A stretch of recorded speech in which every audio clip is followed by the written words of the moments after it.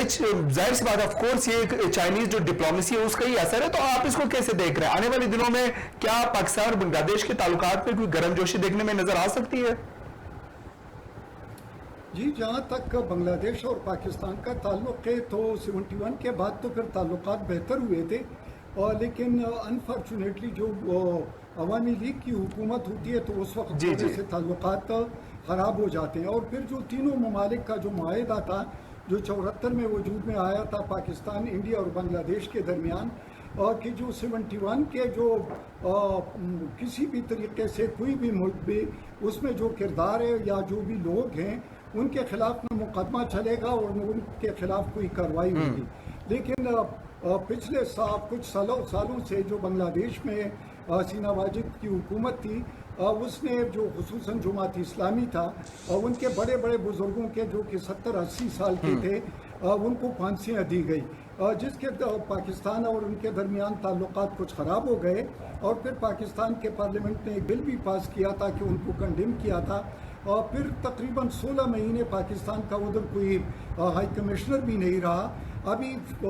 جنوری میں ہمارا high commissioner ادھر گیا ہوا ہے, اور جب یہ تعلقات بحال ہو چکے ہیں تو ان کے فارن منسٹر سے ہمارے جو ہائی کمشنر تھے اس نے بات چیت کی, اور پھر جو ٹیلی فونک رابطہ ہوا تو ٹیلی فونک رابطہ میں 3-4 چیزوں پر بات ہوئی ہے. ایک تو جو کویت ہے جو کہ انٹرنیشنل وبا ہے اس کے لحاظ سے تعاون کی بات ہوئی ہے, اور پھر ہمدردی کا بھی اظہار ہوا ہے. اور ساتھ تو یہ بھی ہوا ہے کہ وہاں پر جو فلڈ آیا تھا اور اس کے ذریعے کچھ جانیں ضائع ہوئی تھی تو پاکستان نے ہمدردی کا اظہار کیا. تیسری بات یہ تھی کہ اس کو انوائٹ کیا کہ حسینہ واجد پاکستان کا دورہ کرے, تو اگر یہ دورہ وجود عمل اس میں آ جاتا ہے تو پھر ظاہر ہے کہ دونوں ملکوں کے تعلقات میں بہت گرم جوشی بھی آ جائے گی, کیونکہ بہت سارے رشتوں میں تو آپس میں منسلک ہے. لیکن انفارچونیٹلی انڈیا کی مداخلت اور پھر انڈیا کی ہیجمنی کی وجہ سے سارک بھی سبوٹاج ہوتا رہا, اس میں بنگلہ دیش پر بھی دباؤ آتا رہا. اور ابھی بنگلہ دیش کے کچھ دانشور تو کھل کر بول رہے ہیں کہ جو انڈیا نے جس طریقے سے بنگلہ دیش کے ریسورسز کو لوٹا ہے اور پھر اس کے فارن پالیسی اور اس کے سیکیورٹی کو سبوتاج کیا ہے, اور پھر جس طریقے سے طفیلی ملک اس کو بنانا چاہتا ہے اور ترقی کی طرف چائنا کی طرف اور پاکستان کی طرف یا باقی جو اس کے آزاد پالیسی کی طرف اس کو نہیں جانے دے رہا ہے, تو یہ ابھی موقع ہے کیونکہ ابھی ایک ایسا سپر پاور اکنامک پاور وجود میں آ رہا ہے کہ اس کے ساتھ تعلقات بھی رکھتے ہیں, اور اس تعلقات کے مختلف جہتیں ہیں. تو جہت one road one belt initiative ہے یا جو OBR ہے,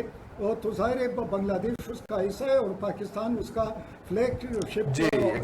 پیک ہے اس کا حصہ ہے. تو ظاہر ہے کہ اقتصادی طور پر میرے خیال میں کہ ٹھیک ہے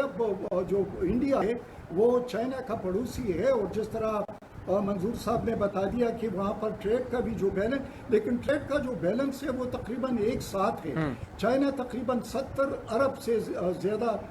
جو ڈالر ہے اس کا ٹریڈ ہے جو انڈیا کو, اور انڈیا کا تقریباً اس سے 1/7 ہے. تو ظاہر ہے کہ اگر چائنا کے ساتھ اس کے تعلقات ٹریڈ کے خراب ہو جاتے ہیں تو انڈیا کے تقریباً 40% انڈسٹری بیٹھ جائے گی, اور اس کے نتیجے میں ملینز جو ہے لوگ بے روزگار ہو جائیں گے. اور پھر وہاں پر جو سائٹ ہے یا ان کا نیٹ ورکنگ ہے یا ان کے جو مشینری ہے جو میڈیا ہے وہ بھی بیٹھ جائے گا, کیونکہ جتنے سیٹ ہیں وہ سارے چائنا مال کا ہے. تو ہندوستان کی ٹھیک ہے بغیر صاحب, ہندوستان جو ڈیپینڈنسی ہے چائنا پہ اس کا ہندوستان کو بہت زیادہ نقصان ہوگا اگر وہ چائنا کے ساتھ کسی بھی قسم کی کوئی سر تعلقات کو ناراض ہوتا ہے چائنا اور ہندوستان کے بیچ, جو کہ لگ ہی رہا ہے کہ آنے والے دنوں میں ہوگا. ڈاکٹر منظور افریدی صاحب, امریکہ کو بہت زیادہ بے چینی ہے, ان کی تکلیف آپ دونوں سمجھ سکتے ہیں, میں سمجھ رہا ہوں آپ بھی سمجھ رہے, سب سمجھ رہے کہ امریکہ کو جو تکلیف ہے ریجن میں, کیونکہ ہندوستان کے آئسولیٹ ہونے سے ڈائریکٹلی جو ہے امریکہ کا بھی جو ایک انفلوئنس تھا ساؤتھ ایشیا میں وہ کم ہوتا جائے گا. تو آنے والے دنوں میں امریکہ کی پالیسیز کو کیسے دیکھ رہے ہیں, کیونکہ بار بار ان کی ایڈمنسٹریشن کی طرف سے بیانات آ رہے ہیں, آپ نے دیکھا کہ گزشتہ دنوں چائنیز قونصلیٹ بند کرنے کا بھی کہا گیا, تو امریکہ کے کیا اثر ہوگا, کیا رد عمل ہوگی جو نئی ایک نیو ورلڈ آرڈر بن رہا ہے ساؤتھ ایشین ریجنز میں, اس کو امریکہ کیسے دیکھ رہا ہے, امریکن ویو کی نظر سے آپ کیسے دیکھیں گے؟ امریکہ جو ہے وہ بھی چین کی طرح یہاں جنوبی ایشیا میں ایک ایکسٹرا ریجنل پاور رہا ہے سر جنگ کے زمانے سے، لیکن یہاں پہ اگر کوئی یہ پوچھے کہ کیا یہ چین کی جگہ لے سکتے ہیں تو بالکل بھی نہیں، کیونکہ امریکہ کی جو معیشت ہے وہ انڈر برڈن ہے، وہ ڈیپ ڈریون معیشت ہے، امریکہ خود جو ہے بہت زیادہ اس پہ ادار ہیں، تو یقیناً کہ یہاں جو چین کی معاشی ترقی ہے اور جنوبی ایشیا میں جو ڈپلومیسی ہے وہ اس کو کسی بھی لحاظ سے امریکہ ریپلیس نہیں کر سکتا۔ اس کو ہم 3 چاروں سے دیکھ سکتے ہیں، وہ ایک یہ کہ امریکہ اور چین کے درمیان عالمی سطح پہ کمپٹیشن ہے، مقابلہ جاری ہے، کیونکہ چین جو ہے اس کی جو سب سے بڑی منڈی ہے اور ٹریڈنگ ہے وہ یہی امریکہ ہے، تو چین کی جو اکانومی ہے وہ ایک لحاظ سے جو ہے دنیا کی سب سے بڑی اکانومی بھی بن چکی ہے، لیکن دوسری فگر سے اگر ہم دیکھیں تو یہ دنیا کی دوسری بڑی معیشت ہے۔ اس کے علاوہ بہت سارے ایشوز ہیں جو کہ چین اور کے درمیان ہے، جس طرح ایشیا پیسیفک میں ایک اسٹریٹجک کمپٹیشن ہے، چائنا سی ڈسپیوٹ جو ہے وہاں پہ ہے، تائیوان کرائسس ہیں، اس کے علاوہ یہی کرونا وائرس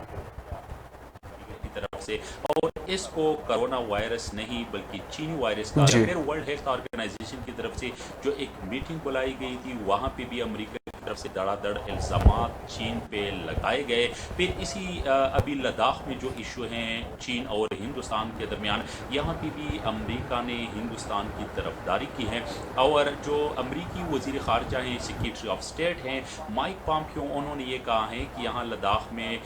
جو چین کا رد عمل ہیں وہ بیلیجرنٹ ہیں اور یہ ناقابل قبول ہیں، اور اس کو جو اس کے پیچھے جو ہیں وہ چین کی کمیونسٹ پارٹی ہیں۔ اس کے علاوہ یہی جو ٹریڈ وار جاری ہے چین اور امریکہ کے درمیان، اس کے ساتھ ساتھ ایون مائک پامپیو نے یہ بھی کہا تھا کہ بہت جلد وہ امریکی صدر ڈونلڈ ٹرمپ کو یہ مشورہ بھی دے رہے ہیں کہ چینی ایپ ٹک ٹاک پہ پابندی لگائے، اور ابھی ایک حالیہ خبر کے مطابق مائک پامپیو نے ہندوستان پہ بھی یہ زور دیا ہے کہ وہ امریکہ کو ان اقدامات کے حوالے سے فالو کرے، یعنی امریکہ نے جس طرح چین کی 11 کمپنیوں پہ پابندی لگائی ہے، اور ان کمپنیوں میں زیادہ تر جو ویک کی کمپنیز ہیں، اس طرح ہوم اپلائنسز کی کمپنیز ہیں، ان پہ پابندیاں لگائی ہیں، اور اب ہندوستان سے بھی کہہ رہا ہے کہ وہ ان پہ پابندی لگائیں۔ میں آپ کو بتاتا چلوں اور ناظرین کو بتاتا چلوں کہ چین جو ہے خود ہندوستان میں ایک بہت بڑا انویسٹر ہیں، اور خاص کر ٹیلی کمیونیکیشن کے شعبے میں، کیونکہ چین کی جو ہواوے کمپنی ہے وہ 5G ہیں، اور اس کے ٹیسٹ کے لیے ہندوستان نے اجازت دی ہے، تو اس لیے ہندوستان اس کا متحمل نہیں ہو سکتا کہ وہ چین کو جو ہے ٹیلی کمیونیکیشن سیکٹر سے جو ہے آؤٹ کرے، تو اس لیے ایک طرف ہندوستان وہ تنہائی کا شکار ہو رہے ہیں، جبکہ دوسری طرف امریکہ پہ جو ہے دباؤ، ایک طرف افغانستان کے مسئلے کے حوالے سے اور دوسری طرف چین کے ساتھ مقابلہ کرنے کے حوالے سے، تو میں یہ سمجھتا ہوں کہ چین کی جو قیادت ہے اب نہ صرف معاشی طور پہ بلکہ عسکری طور پہ اور سیاسی اسٹرانگ ہوتا جا رہا ہے، جی، جس کا ہم نے ناظرین کو بھی بتاتا چلو، گزشتہ دنوں جرمن ایک آپ کو پتہ ہے ادارہ ہے، ان کی طرف سے بھی یہ کہا گیا، انفارمیشن ادارہ ہے، انہوں نے بھی یہ کہا کہ تقریباً 60-67% جو جرمن لوگ ہیں وہ سمجھتے ہیں کہ چائنا جو وہ ایمرجنگ سپر پاور ہے، جو کہ ایک بہت بڑی بات ہے، اور اب دنیا بھی اس چیز کو ایکسیپٹ کر رہی ہے، اور چائنا کا جو انفلوئنس ہے دنیا کے اوپر، اکانومی کے اوپر، اس کو ایکسیپٹ کیا جا رہا ہے۔ برگیڈیئر صاحب، میں آپ کو یہ NDTV آپ کو پتہ ہے ہندوستان میں ایک بہت بڑا ادارہ ہے، اس کی ایک خبر آپ کو پڑھ کے سناتا ہوں۔ ان کے مطابق یہ کہ چائنا ریمینز ان Ladakh dispute put out promise, مطلب وہ یہ کہنا چاہ رہے ہیں کہ جب سے انہوں نے پرومس کیا ہوا کہ وہ واپس جائیں گے، لیکن وہ جا نہیں رہے۔ 40,000 کے قریب جو ٹروپس ہیں وہ ابھی تک موجود ہے لداخ بارڈر پہ۔ آنے والے دنوں میں آپ کو یہ جو کچھ سینیریو بنتا جا رہا ہے، آپ کو اس میں نظر آ رہا ہے کہ کوئی کنونشنل وار یا کسی بھی قسم کی کوئی ڈسٹربنس پھیل سکتی ہے ساؤتھ ایشیا میں؟